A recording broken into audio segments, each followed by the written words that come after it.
Hey gang, and welcome to another episode of Uncle Josh's True Scary Stories. This week, it's a short compilation of Home Alone stories to tantalize your terrifying taste buds. Thanks to everyone who sent in a story, and thanks to everyone who recently subscribed to this channel. It's a short volume this week due to extraneous circumstances, but I'll be back with volume 20 next week. This long/short week-to-week format seems to be working out nicely, and I hope you enjoy it. By the way, if you have any creepy college or high school stories, send them to unclejoshtruescarystories@gmail.com. Now, without any further ado, let's get it on.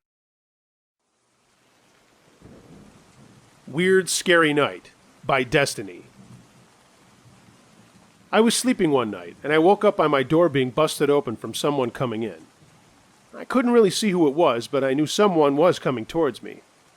I had a lamp on the desk near me, so I switched it on, and when I looked, I saw someone had run out before I got to see them. I thought it was my brother playing around with me, and I got up to check on him and tell him to stop fooling around because he scared the crap out of me.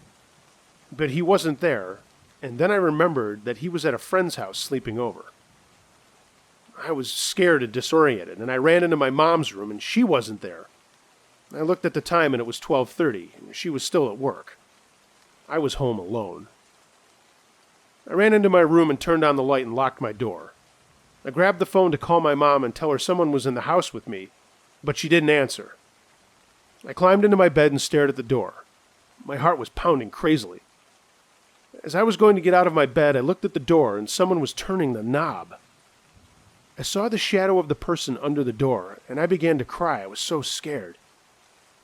I went to look under the door, but when I got there was no one there, but the knob was still turning. How in the world is the knob turning when no one is there? I called my brother to come home, and I explained everything. He said okay and that he was on his way.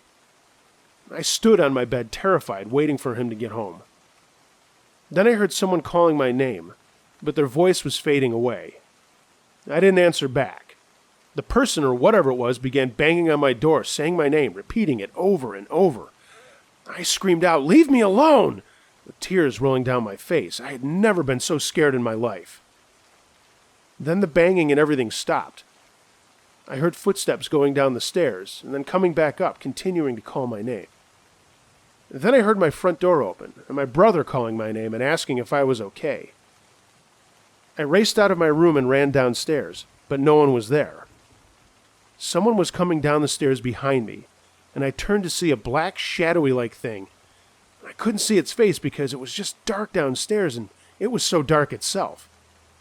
I was heading to my front door to run out, and something had grabbed my ponytail, and I felt something scratch me. I opened the front door and ran out of the house and bumped into my brother, who was just about to enter. I was screaming and saying, "Don't go in there! Don't go in there! There's something in there!"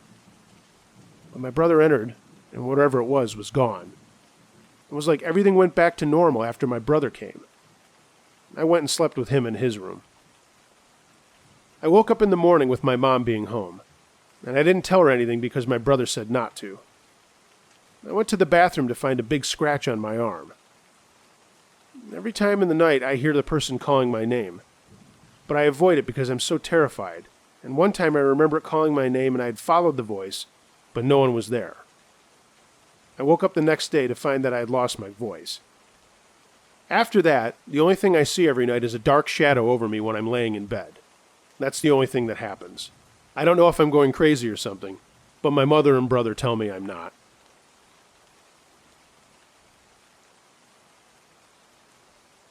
"911 Calling" by Indiana Joan. This took place when I was about 10 years old. My mom had rather quickly filed for divorce, but she only had a part-time job and made very little money. So finding a place to stay that was affordable and available immediately was pretty tough. A friend of hers told her that she and her husband had a little mobile home that was currently sitting empty, and we could rent it for practically free, till we at least figured out something else. I immediately didn't like the place. Part of this, I'm sure, was due to my parents' abrupt divorce and having my life turned upside down, but it was also just the house itself. We lived in a mountain town, and this mobile home was way up a steep mile-long driveway. Beautiful pine trees surrounded it, but the house itself looked abandoned and out of place. It had 2 bedrooms and 2 bathrooms, so my brother and I shared a room and my mom took the bedroom with the attached bathroom. It was very 70s, with wood paneling and dated fixtures. There were also areas that showed strange damage, like holes in the wall that were badly patched up. For whatever reason, I immediately refused to use the hallway bathroom. I wouldn't even step into it. My mom never really asked me why or questioned it, but she let me use hers. Anyway, my mom was gone a lot trying to find whatever work she could, so I would be home alone a lot after school and on the weekends. Each time I received the 911 call, I was by myself.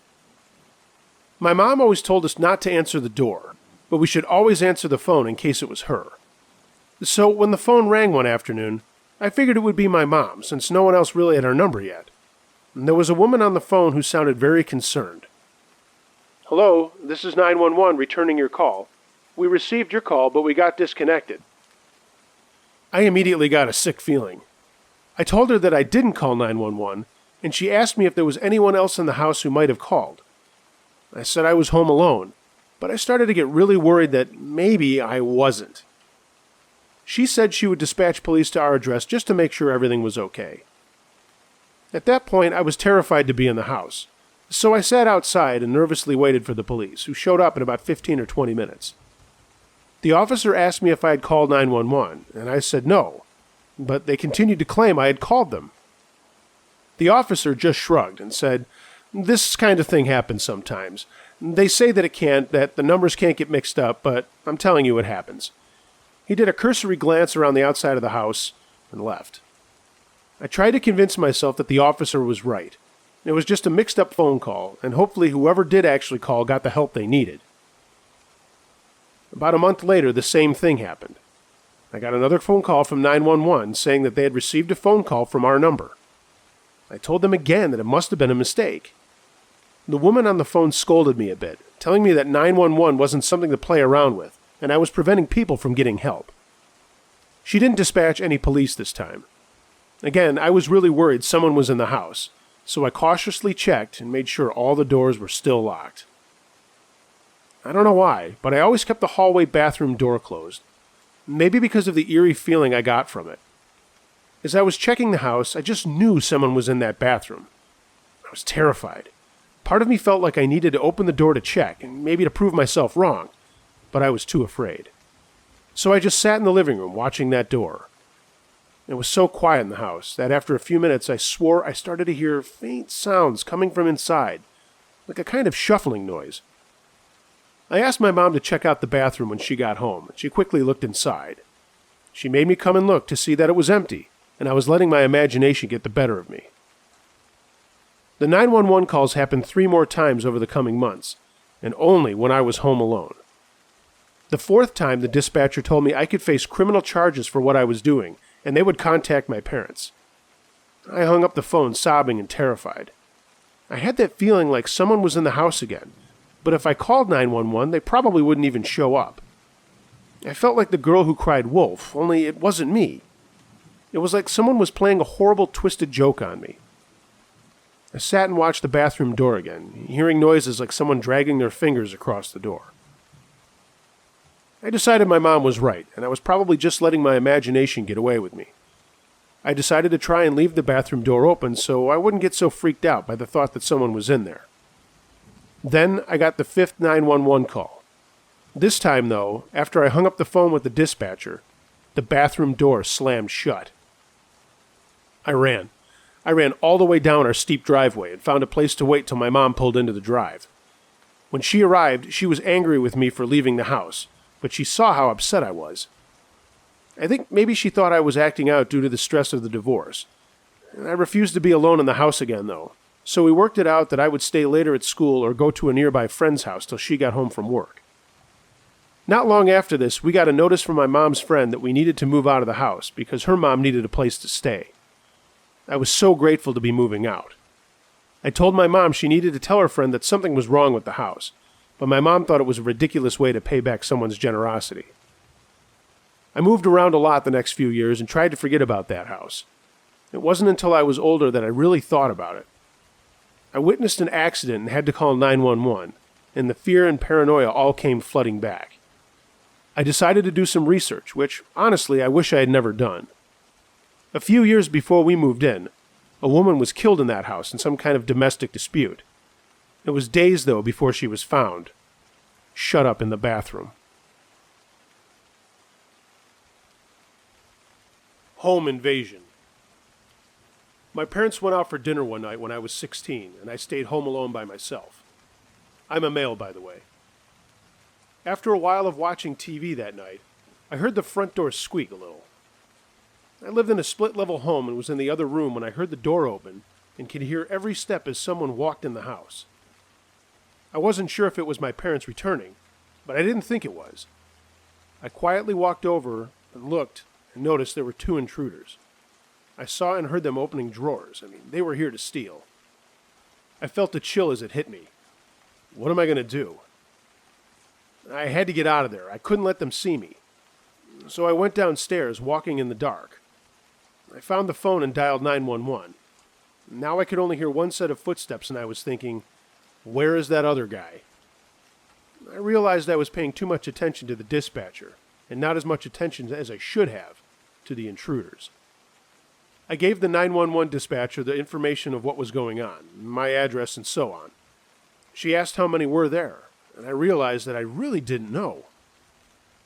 I walked over to the gun closet that was nearby, and got the key which was hidden, opened it, and the first thing sitting there waiting for me was our shotgun.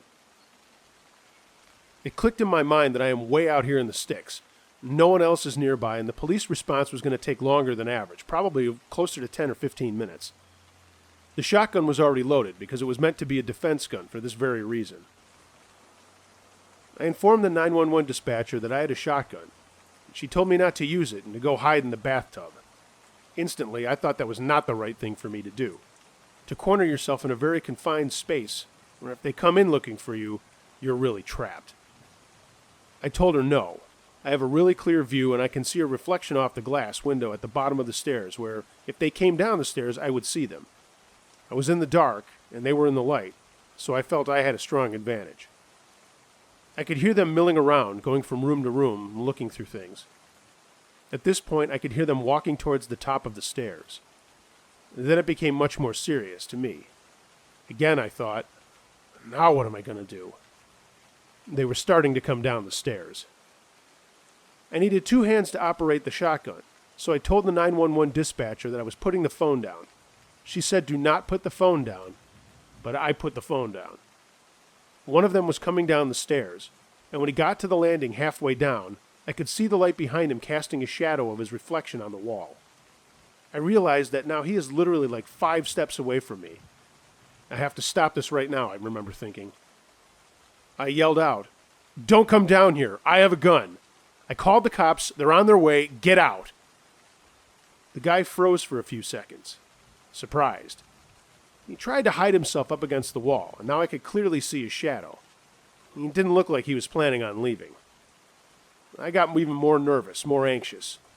It was a standoff. Throughout my yelling, he came down another stair or 2, so he was now about 3 steps from entering the room. Again, I could see the shadow outline of his head, shoulder, and chest in the reflection of the glass. I then realized he had no intention of leaving. He was there to hurt me or something, or steal or whatever, but you know what? It wasn't good. The only reason I thought that he wouldn't be leaving, he also had a gun. I started to realize what would have to be done, that I would have to defend myself.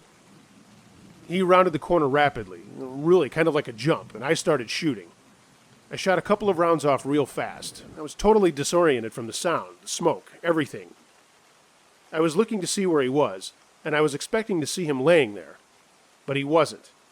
I didn't hit him, and I was wondering where he was at that point. The next thing I remember was hearing a noise. It was the 911 dispatcher coming from the phone, yelling to see if she could get my attention to find out what was going on. I picked up the phone and said I'm fine. I shot at him. I don't know where he or his buddy is. It was reassuring when she said the sheriff should be there momentarily, and it was a huge relief to know that the help was almost there. She directed me to go to the window and look, and sure enough, there were lights all over the place. She told me to close the door to the basement, put the weapon down, and lie flat on the floor because they were going to have to come in and search the house, and they didn't want to mistake me for being one of the intruders. I heard them come into the house and shouting, "Sheriff's Department!" and there were a lot of them. They caught one of the guys running up the road and eventually got the other one, too. The sheriffs told me I shouldn't have shot at them, but my dad told me I did the right thing. It was only some drywall to be repaired after all. I will never forget that night as long as I live.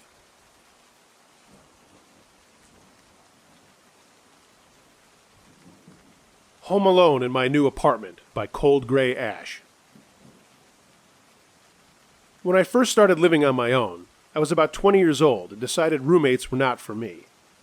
However, I was living in a big city all alone for the first time. It was pretty scary, so every night I would check the door and the windows and make sure they were locked before I went to bed. It became a little bit of an obsession. I would check several times sometimes. After a few weeks, I relaxed a little and got into a routine. I was able to fall asleep better, and I had gotten used to all the noises my apartment made. One night, I woke up in the middle of the night, and totally awake, not just kind of awake. I sat up straight because I knew I had heard someone at the door. I froze and held my breath and tried to listen and see what I could hear. You know, when you do that, you start hearing everything. The fridge running, the alarm clock ticking. But since I had just woken up, even though I knew I was awake, I thought maybe I was imagining things. Then the doorknob turned. I had locked it along with the deadbolt, and the deadbolt turning had been what had woken me up. I jumped up and ran as quietly as I could into the kitchen, and grabbed the biggest knife I had and crouched down behind the couch to wait and see what would happen. A man opened the door and started to enter the apartment, but as soon as he saw my furniture and stuff, he whispered, "Someone's here." And he and whomever was with him turned and left, closing the door, but not locking it. I ran to the door and locked it and looked out the kitchen window to try and see what was happening. I barely made out some shadows running through the courtyard, but only for a second. I was terrified. I got in my car and went to a motel for the night, even though I couldn't afford it. The next day when I talked to the manager of the apartments, he promised to change my locks right away. Apparently, they had a problem with the previous tenant's teenage son coming in when it wasn't rented to have sex with his girlfriend and drink and smoke pot. They never changed the locks because they thought he'd stop doing it. They had caught him a couple of times and found bottles and condoms when they were cleaning. I know many people won't think this is scary, but I was young, alone, and it was very disturbing to me. My heart is beating just thinking about it, and it's been over 10 years.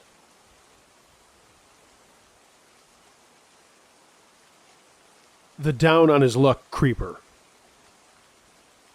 My boyfriend works nights, and so I am home alone with our son most nights during the week. We live in a smallish, very safe town in the Midwest where violence and murder rarely happens. When our son was just a baby, probably only a month or two old, my boyfriend had this acquaintance from work. The dude, a middle-aged guy, had just moved to town and was kind of down on his luck, according to my boyfriend. The guy didn't have a car or know anybody, so my boyfriend, being the nice guy he is, would give him rides back and forth to work. I met the guy a couple of times, and he seemed like a nice guy, always calling me sweetie and cooing over the baby. After a couple of weeks of helping the guy out, I guess he got comfortable enough with my boyfriend to whip out a baggie of meth on the way home from work, which my boyfriend politely declined. It turns out, the reason the guy didn't have a car was because he had just gotten released from prison after doing 15 years for aggravated assault and attempted murder. My boyfriend, while not wanting to piss the dude off for obvious reasons, gradually stopped giving him rides and answering his phone calls. One summer night when my boyfriend was at work, I was sitting in the living room doing some sort of craft after I put our son to sleep upstairs. The front door opened directly into our living room. It was a single family, a tiny house on the outskirts of town. Well, suddenly my cat started going nuts, his fur standing up and his tail bushy and huge. He was hissing and staring at the front door, and when I looked to see what he was freaking out about, my heart dropped. Someone was standing outside the front door, staring inside.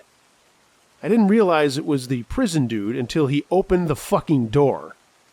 Now, it's a small town, not out of the ordinary to leave our doors unlocked. But he came inside the house. He was tweaking out of his mind, very jittery and erratic. I stood up and said, "Hi, can I help you?" Because I didn't know what else the fuck to say. My heart was beating so fast and my mind was going a mile a minute, recognizing that my infant was upstairs sleeping and my phone was charging up there too. He said, "Is the kid home?" Meaning my boyfriend. I said, "Yes, he's sleeping with the baby upstairs. Is there something I can help you with?" As soon as I said my boyfriend was home, his demeanor changed and he became more nervous, saying, Oh, I'm sorry. I thought he'd be at work." He left quickly after that, saying that he'd text him later. As soon as he left, I locked all of the doors, grabbed my phone and my son, and called my boyfriend to tell him to come home. We moved shortly after that because I couldn't sleep well when I was alone. This is the scariest part. A few weeks later, the guy got busted breaking into someone's house, kidnapping and sexually assaulting the wife of someone that owed him money. He also got caught setting up a hit on somebody with an undercover cop. He will be in prison forever. If I wouldn't have said that my boyfriend was sleeping upstairs, that could have been me. The Strangers Outside, submitted by Max Tone. This happened to me when I was 17 and in high school. I wasn't alone, but I think this qualifies. I was over at my girlfriend's house and wasn't supposed to be there, as her parents were out. We weren't having sex yet, but there was a lot of making out and heavy petting. Heavy petting, I'm dating myself now. This was in the late 80s, by the way. My girlfriend and I'll call her Sandy, were in her basement watching movies, and this was the best place because the windows all had curtains, and there was a door to the back if her parents came home and I needed to beat a hasty retreat. We were making out and she asked if I wanted some popcorn. I said sure, and she went upstairs to microwave some, but came down and said that she heard some weird tapping on the kitchen window. When she looked outside, there was nothing there. It was summer, and I told her maybe a bird was pecking at something. Sandy said okay, and we went back to watching the movie. After a while, we were back fooling around, and she asked me to pleasure her. I knew it was give and take with her, so I didn't care, and I actually liked doing it to her. I told her I wanted to brush my teeth first, and I ran upstairs quick. But on my way back through the kitchen to the basement door, I heard the tapping myself. Turning the lights off, I looked outside into the dark, but couldn't see anyone in her yard. So I poked my head out the back door and got a better view. No one and nothing was out there. I closed the door and went back to her and went to town. She was lying back with her hands in my hair when we both heard 3 loud taps on a basement window above us. I tried to play it off, but Sandy's legs clamped around my head and she tensed up. "What is that?" she whispered.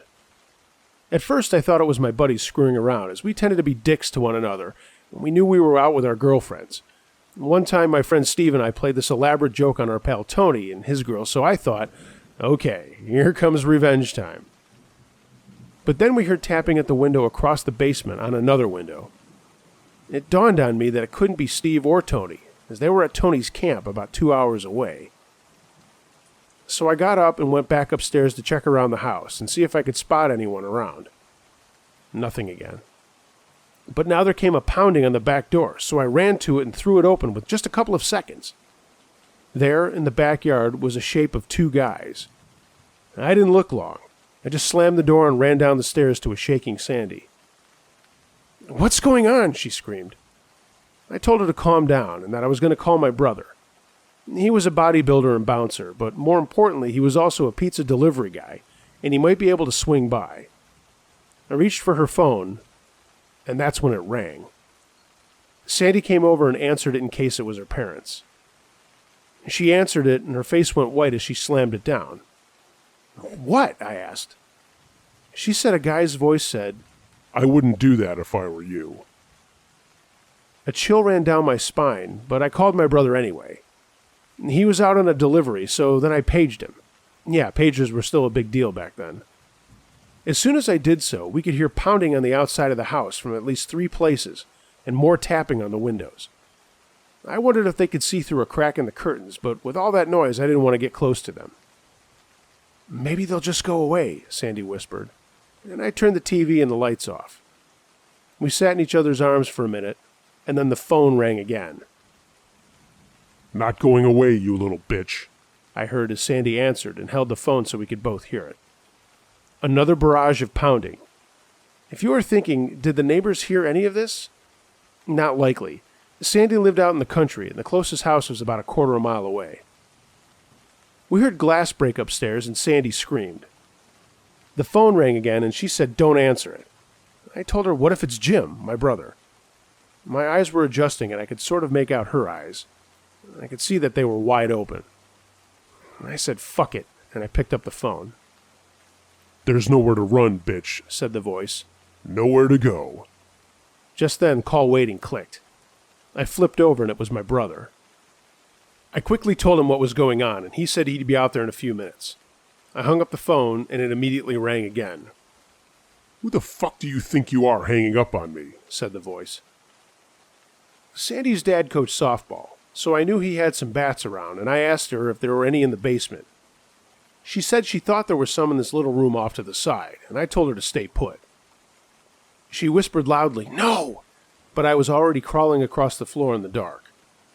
There was another sound of breaking glass upstairs as I wrapped my hands around a bat, and then I found another one. I told Sandy to stay where she was with the phone off the hook, and that I was going to meet my brother upstairs. She was crying now and told me not to leave her, but I had to. The only light on upstairs was the kitchen light, and I swiped that off fast when I got there. Letting my eyes adjust again, I crawled to the front living room door and softly unlocked it. I could hear 3 people whispering just outside the door, and noticed that one of the front windows had been smashed by a rock. I sat there breathing slowly and quietly when I heard the sound of a car. My brother. He had this old Dodge Charger, and I heard him slide into the driveway and come flying up. I ripped the door open, and in the headlights I saw 3 guys standing there looking back at Jim. They had left their car in the driveway like morons, and there was no way they were getting out of there, because the front of the house had a deep ditch between it and the road. And they started to run, and I jumped out of the house and threw one of the bats at a guy, and it unbelievably slid between his running legs, and he fell down with a loud yell. Jim sprinted across the yard for another guy and tackled him and held him down as the third guy ran away into the fields in back of the house. Sandy had come upstairs and turned the lights on by that time, and well, the guy Jim had was her ex-boyfriend, Tate. He and his friends had come out to harass us, but messed up and got caught. Tate also was caught with his dad's cell phone, and if you remember the size of those things back then, that was something he couldn't possibly hide. I had his buddy in check, and Jim told Sandy to call the cops. She ran back inside and did. By the time they got there, her parents had come back and wanted to know what the hell was going on. The cops took Tate and his friend away, and then had their car towed. Sandy's dad thanked my brother for coming out to help, and Jim said no sweat, and after talking a little more to the police, told me he was going to take me home. But not before Sandy's dad chewed us out for breaking the rules. I mean, he was royally pissed at us. Her mom was more happy that we were just okay. I told him I'd pay for the windows because I was to blame for everything, but he said as long as I helped him fix them and promised not to break the rules again, that would be the end of it. I can't remember what happened to Tate and his buddies, but I never saw them again. I do look back and remember how scared I was. I often wonder what else those guys were planning to do to us that night.